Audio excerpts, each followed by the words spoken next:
Hello guys, welcome to Shraddha's mini blog. આજે સવાર પડી ગઈ છે અને જેની સાથે ચા પીવા માંડ્યો હતો, પણ મમ્મીના ઘરે છું એટલે ચાલે બધું. પછી મમ્મી થોડી ગોસિપ કરી અને એમના કબાટમાંથી બધું સાડીઓ ફેંદી લીધી. અને આજે જેનિસની જીદ હતી કે ચણિયા ટોળી પિક્ચર જોવા જવું, તો અમે ગાડી લઈને 4 પૈડાવાળી ગાડી લઈને અમે લોકો મૂવી જોવા પહોંચી ગયા. અને બહુ જ મોડું થઈ ગયું તો જેનિસ ચોથે માળ સુધી દાદરા ચડાવીને મને લઈ કે બહુ જ થાકી ગયા. અને સિરિયસલી ગર્લ્સ છે એમાં પાવર બહુ જ હોય છે. જો બધા સાથે મળીને ગર્લ્સ કામ કરે ને તો દુનિયા બહુ જ આગળ આવી જાય છે.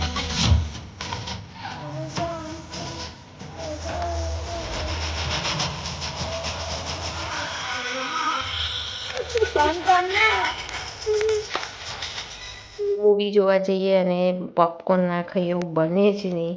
તો મજા આવી ગઈ આજે મૂવી જોવાની. હું અને 2 મમ્મીઓને લઈને ગઈ હતી. સો ગાઈઝ બાય, કાલે બ્લોગમાં મળીએ.